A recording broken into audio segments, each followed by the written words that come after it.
ओम श्री शक्ति नमः। ओम श्री शक्ति नमः। ओम श्री शक्ति नमः। अथ नमोऽध्यायम्। प्रहलाद का तीर्थ यात्रा के क्रम में नैमिषारण्य में पहुंचना और वहां नर नारायण से उनका घोर युद्ध, भगवान विष्णु का आगमन और उनके द्वारा प्रहलाद को नर नारायण का परिचय देना। व्यास जी बोले, हे राजन, इस प्रकार तीर्थ के कृत्य संपन्न करते हुए हिरण्यकशिपु पुत्र प्रहलाद को अपने समक्ष एक विशाल छाया संपन्न वट वृक्ष दिखाई पड़ा। वहाँ पर प्रहलाद ने गिद्धों के पंखों से सुसज्जित नुकीले तथा शिला पर घसित एक अत्यंत दीप्त एवं उज्ज्वल बनाए गए अनेक प्रकार के वाहन देखे। उन्हें देखकर प्रहलाद ने मन में सोचा कि इस परम पवित्र तीर्थ में ऋषियों के पुण्य में आश्रम है। ये वाहन किसके हैं? इस प्रकार चिंतन करते हुए प्रहलाद ने कृष्ण वर्ग श्रम धारण किए हुए तथा सिर पर विशाल जटाओं से शोभित धर्मपुत्र नर नारायण मुनियों को देखा। उनके आगे धनुष वेदों के लक्षणों से संपन्न चमकीले सांग तथा आजगव नामक दो धनुष तथा दो अक्षय तर्कस रखे हुए थे। उन महाभाग धर्मपुत्र नर नारायण ऋषियों को उस समय ध्यानावस्थित देखकर क्रोध से लाल आंखें किए हुए दैत्याधिपति असुर रक्षक प्रहलाद ने उनसे कहा, आप दोनों धर्म को नष्ट करने वाला यह कैसा पाखंड कर रखा है? इस प्रकार की घोर तपस्या तथा धनुष धारण करना, ऐसा तो इस संसार में न कभी सुना गया है और न देखा ही गया।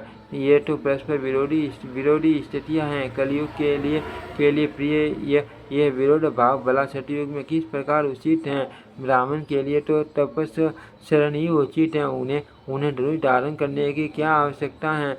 कहाँ तो मस्तक पर जटा धारण करना और कहाँ ये टर्कस रखना, ये दोनों बातें आडंबर मात्र हैं। दिव्य भावना वाले आप दोनों के लिए धर्म का आचरण ही उचित है। व्यास जी बोले, हे भारत, प्रहलाद का यह वचन सुनकर मुनिवर नर ने कहा, हे दैत्येंद्र, हम दोनों की तपस्या के विषय में आप यह व्यर्थ चिंता क्यों कर रहे हैं? सामर्थ्य संपन्न हो जाने पर व्यक्ति जो कुछ करता है उसका वह सब कुछ पूर्ण हो जाता है।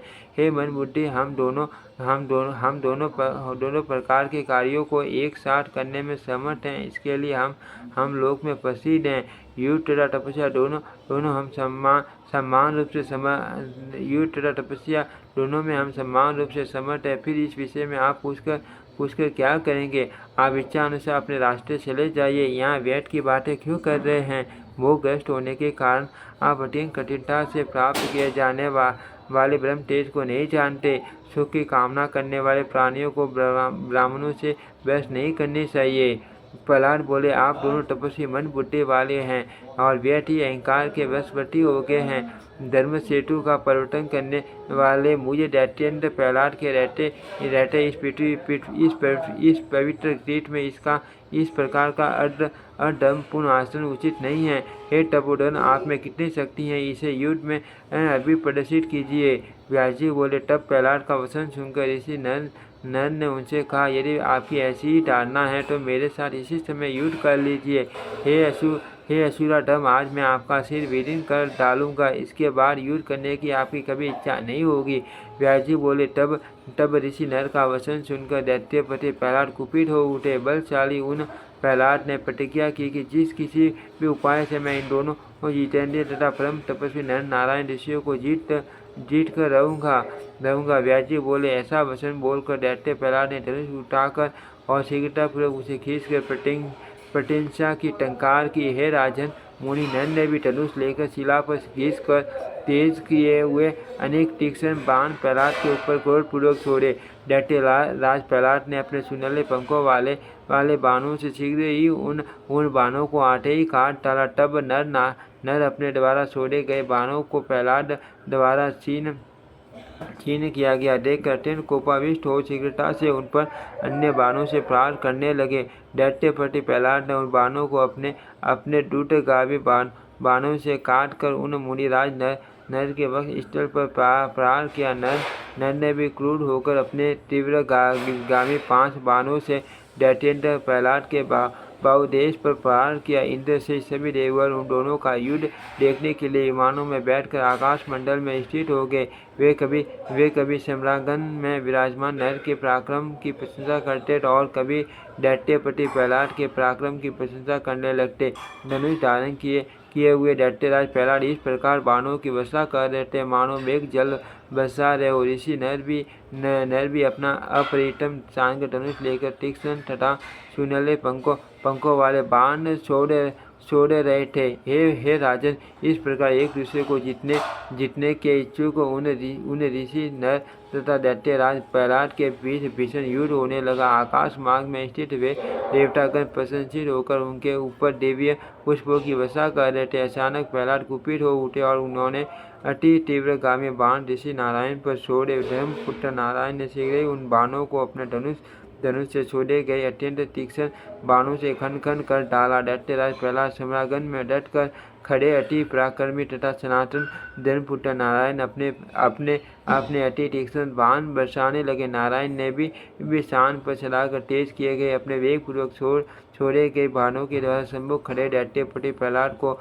अत्यंत भीषण चोट पहुंचाई। उस युद्ध का अवलोकन करने के इच्छुक देवताओं तथा दैत्यों का एक विशाल समूह अपने पक्ष का जयघोष करते हुए आकाश में इकट्ठा हो गया।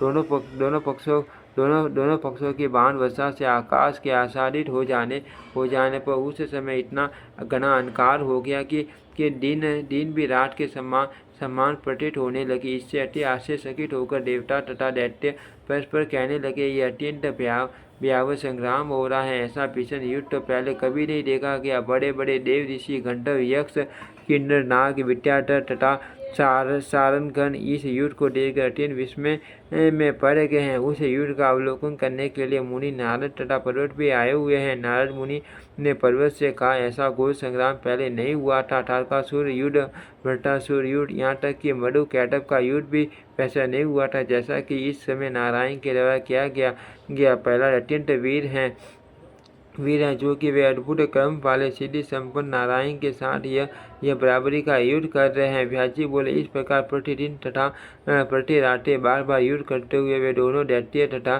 तपस्वी घोर संग्राम में तत्पर रहे। नारायण ने एक बाण से प्रहलाद का धनुष काट दिया, तब प्रहलाद ने तत्काल दूसरा धनुष ले लिया। नारायण ने अष्टकौशल दिखाते हुए पुनः बड़ी शीघ्रता से दूसरा बाण चलाकर उस धनुष को भी बीचों बीच से काट डाला। इस प्रकार नारायण बार धनुष काटते जाते और प्रहलाद दूसरा धनुष लेते जाते थे। अंत में नारायण ने कुपित होकर अपने बाणों से उनके धनुष को शीघ्रता से पुनः काट दिया। उस धनुष के भी कट जाने पर दैत्यराज प्रहलाद ने अपना परीक उठा लिया और अत्यंत क्रोधित होकर बड़ी फुर्ती से धर्मपुत्र नारायण की भुजाओं पर प्रहार किया। प्रतापी नारायण ने अपनी ओर आते हुए उस परीक को 9 बाणों से काट दिया और 10 बाणों से प्रहलाद पर छोड़ की। तत्पश्चात दैत्येंद्र प्रहलाद ने पुनः लोमयी सुदृढ़ गदा उठाकर क्रोधपूर्वक नारायण मुनि की जांघ पर शीघ्रतापूर्वक प्रहार किया। उस गदा प्रहार से भी धर्मपुत्र नारायण पर्वत की पाटी अविचल भाव से स्थिर होकर खड़े रहे। तदनंतर परम पराक्रमी भगवान नारायण ने बड़ी तेजी से अनेक बाण छोड़े और दैत्यपति प्रहलाद की सुदृढ़ गदा को खंड कर दिया। आकाश में स्थित होकर युद्ध देखने वाले बड़े आश्चर्य में पड़ गए। तत्पश्चात शत्रुओं का दमन करने वाले प्रहलाद ने शक्ति उठाकर कुपित हो बलपूर्वक बड़ी तेजी से नारायण के वक्ष स्थल पर प्रहार किया। तब सामने आती हुई उस शक्ति को देखकर नारायण ने एक ही बाण से बड़ी आसानी से उसके 60 खंड कर दिए और साथ ही 60 बाणों से प्रहलाद पर प्रहार किया। हे राजन, इस प्रकार सबको विस्मित कर देने वाला वह युद्ध 100 दिव्य वर्ष तक चलता रहा। तदनंतर 4 भुजाओं से शोभा पाने वाले पीताम्बरधारी भगवान विष्णु शीघ्रतापूर्वक उस आश्रम में आ गए। तत्पश्चात हाथों में शंख चक्र गदा और पंच धारण करने वाले वे चतुर्भुज लक्ष्मीपति विष्णु प्रहलाद के आश्रम पर पहुँचे। वहाँ उन्हें आए हुए देखकर हिरण्यकशिपु पुत्र प्रहलाद बड़ी श्रद्धा के साथ उन्हें प्रणाम करके हाथ जोड़कर कहने लगे। प्रहलाद जी बोले, हे देव, हे जगन्नाथ, हे भक्तवत्सल, हे माधव, मैं इन दोनों तपस्वियों को युद्ध में क्यों नहीं जीत सका। हे देव, मैंने देवताओं के पूरे 100 वर्ष तक इनके साथ युद्ध किया, फिर भी ये जीते न जा सके। मुझे यह महान आश्चर्य है। विष्णु बोले, हे आर्य, ये दोनों शील पुरुष हैं और मेरे अंश से आविर्भूत हैं। अर्थ इन्हें न जीत पाने में आश्चर्य क्या। नर नारायण नाम से प्रसिद्ध इन जीतात्मा तपस्वियों को आप नहीं जीत सकते। अर्थ ये, हे राजन, आप अपने भीतर लोक को चले जाओ और वहाँ मेरी अविचल भक्ति भक्ति करो। हे महामते, आप इन दोनों तपस्वियों से विरोध मत करो। व्यास जी बोले, भगवान विष्णु से ऐसी आज्ञा पाकर दैत्यपति प्रहलाद असुरों के साथ वहाँ से प्रतिष्ठित हो गए। तदंतर नर नारायण पुण्य तपस्या में संलग्न हो गए। इति श्रीमद्देवी भागवते महापुराणे अष्टादशशास्त्रायां संहितायां चतुर्थस्कन्धे प्रहलाद नारायण युद्धे विष्णु रागमन वर्णन नाम नमोऽध्यायम्। ओम श्री शक्ति नमः। ओम श्री शक्ति नमः। ओम श्री शक्ति नमः। ओम श्री शक्ति नमः।